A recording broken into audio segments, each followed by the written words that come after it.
educação e moral antes do Iluminismo. Um dos conflitos mais comuns ocorrido na França do século XVIII foi entre a Igreja Católica, a Igreja Protestante e os filósofos iluministas, sobre o controle da educação. A disputa culminou na expulsão dos jesuítas em 1762, a nacionalização das escolas francesas e o triunfo da educação secularizada durante a Revolução. Mas, durante a primeira metade do século, as controvérsias estavam apenas começando.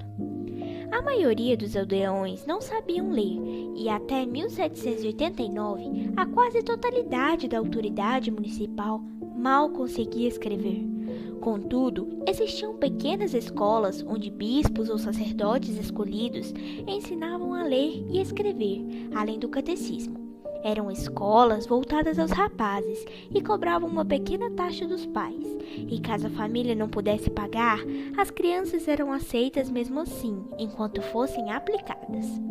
Mesmo assim, para muitos camponeses, abrir mão dos filhos era algo impraticável, pois precisavam da criança ajudando os pais no campo ou achavam que os estudos seriam importuno para aqueles que viveriam do trabalho da terra.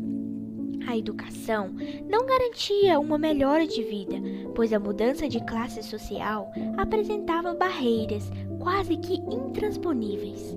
Além disso, aqueles poucos das pequenas cidades liam somente o que lhes fosse úteis para o trabalho diário. Todos conheciam o catecismo, mas o estudo de literatura, ciência e história era algo quase exclusivo para os habitantes das grandes cidades. Nas altas classes, a educação era ministrada em casa por governantas, tutores e por mestres de dança. Este último era responsável por ensinar a criança a se sentar, se levantar, andar, falar e gesticular com cortesia e graça. E eram comuns as mulheres aprenderem latim e tocar algum instrumento musical. A maior parte da educação dos rapazes era realizada por jesuítas, seguidos de beneditinos e oratórios ao estilo de São Felipe Neri. Até mesmo grandes céticos como Voltaire foi educado em colégio jesuítico. Os colégios exaltavam debates, teatro e a correta expressão de ideias de seus alunos.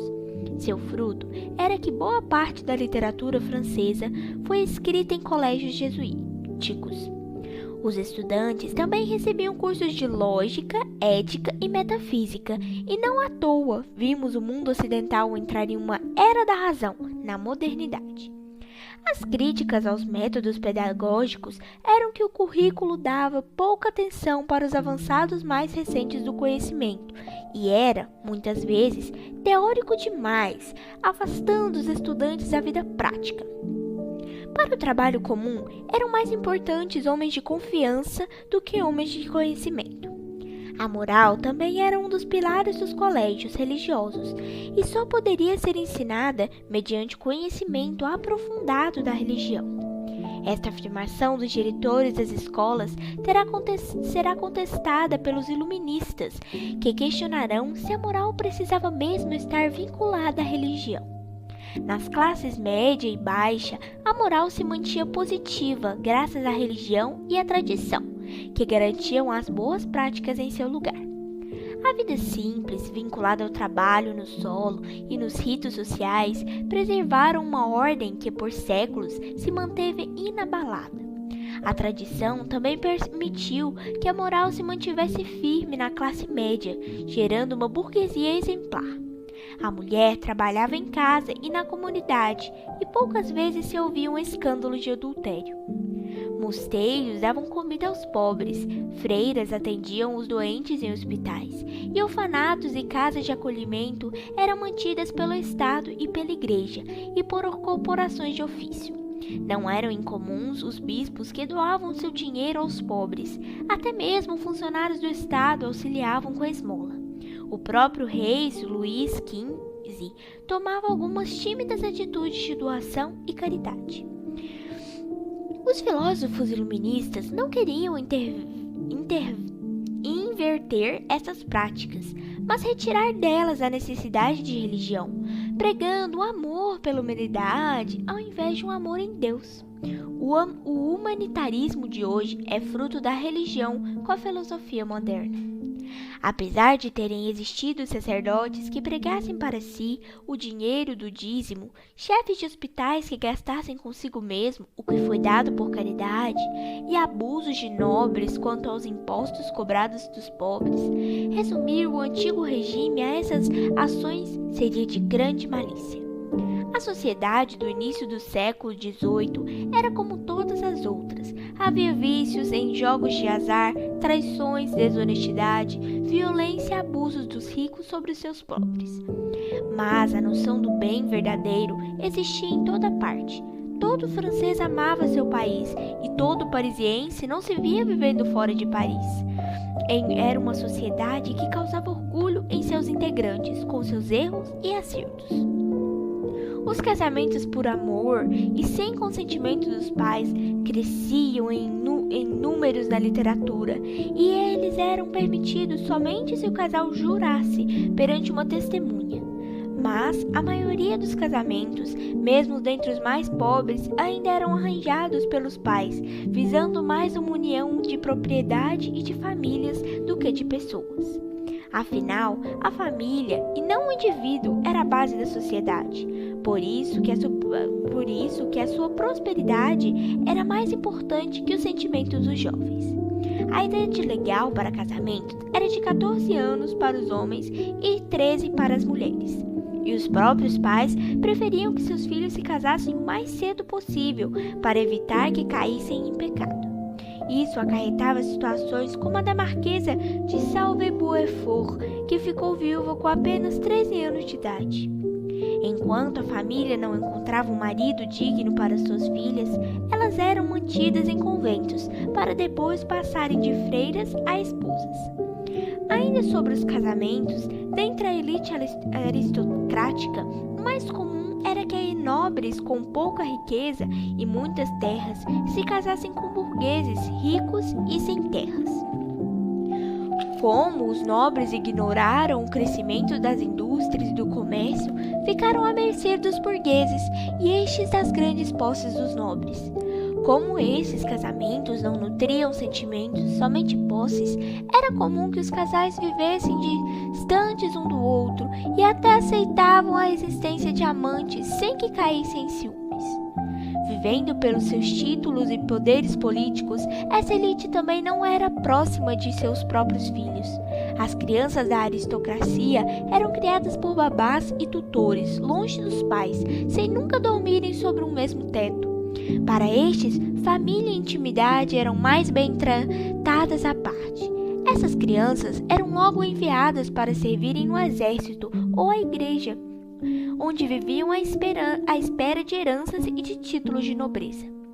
Já nessa época, os costumes e a prática dos grandes ricos eram coisas mal vistas pelo resto da população, que preservavam pelos bons costumes. E assim como a elite medieval foi deixando de lado os valores da cavalaria, os nobres do baixo renascimento deixavam de lado suas crenças religiosas e o modelo do casamento cristão. As boas práticas e a nobreza como virtude iam se perdendo dentre os nobres, que as trocavam pelos prazeres mundanos, preferindo viver como pagãos da época da decadência do Império Romano. E toda esta falta de moralidade exigia para si o maior refinamento das maneiras, roupas elegantes, fala elaborada, uma variedade de confortos e os devaneios do intelecto. Nunca a elite europeia foi tão polida, elegante e erudita. A alta sociedade era uma obra de arte em si mesma. Não à toa foi nesta época que a palavra civilização passou a ser utilizada. O triunfo do iluminismo. Após a partida dos jesuítas, quem iria educar a juventude francesa? Antes mesmo do caos da Revolução, ocorreria uma convulsão na pedagogia.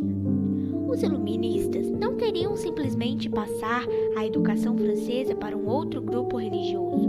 Não que fossem todos ateus, até aceitavam a autoridade da religião sobre a moral. Mesmo assim, não queriam o controle do clero sobre o ensino. Para eles, a filosofia devia substituir a religião e sua ética humanista devia estar acima de qualquer ordem humana e divina. E depois da ética, o nacionalismo. A nação deveria ser adorada, mas o clero ensinava a submissão a outro tipo de autoridade. A educação não deveria ser um preparo para a santidade, mas para a vida terrena, para a competência no trabalho, na administração e nas práticas da indústria. O latim deveria perder seu destaque e o francês ser mais ensinado. O currículo deveria possuir mais ciência e crianças na mais terna idade deviam ser expostas ao básico de geografia, física e história natural.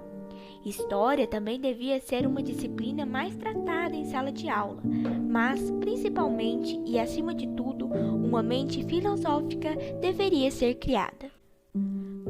Voltaire aplaudiu a ideia de um de seus de que o pobre não deveria receber muita educação ou perderia o gosto por seu trabalho braçal. Afinal, homens ignorantes eram necessários em abundância para servirem aos filósofos e aos braços da nação. Para aqueles que desejavam a educação de todos, Voltaire disse que a educação primária de fato é útil de forma geral, mas a formação de um intelectual é voltada para a burguesia urbana e não para aqueles que vivem dos músculos. Mas saem os cristãos como professores. Foi necessária a formação de uma escola para novos mestres. Qualquer um era bem-vindo, mas os eclesiásticos sofriam certa resistência. No fim, a doutrina católica permaneceu no currículo com um certo destaque, mas agora ciência e filosofia moderna se encontravam dentre os assuntos mais privilegiados. E para os iluministas abrirem seu caminho na educação, Aristóteles teve de ser deixado de lado. Laboratórios foram formados nas universidades e surgiram os colégios técnicos e militares em Paris e nas províncias.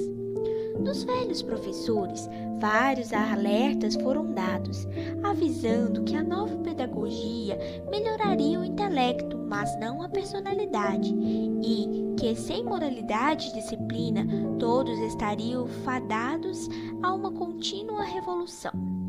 Os iluministas, entretanto, colocaram toda a sua confiança na educação. De forma geral, acreditavam que o homem nascia bom e que alguma forma de crença ou política os corrompia. Então, era necessário procurar limpar essa corrupção via educação para que o homem voltasse ao seu estado natural. Tal estado natural do homem nunca foi definido nem comprovado. O homem nascer bom não passava de um mito contado por Rousseau. A ideia de que a educação solucionaria todos os problemas humanos também é mais um dos mitos iluministas. O dogma da religião iluminista é que, por meio da educação filosófica dos homens, seriam abertas infinitas possibilidades de progresso, e este progresso iria eliminar o mal que assola o homem, permitindo a criação de um paraíso terreno. Os primeiros que, segundo os iluministas, deviam abraçar essa revolução da educação deveriam ser os reis. Os reis, se tornando déspotas esclarecidos, deveriam os líderes ideal para o avanço humano.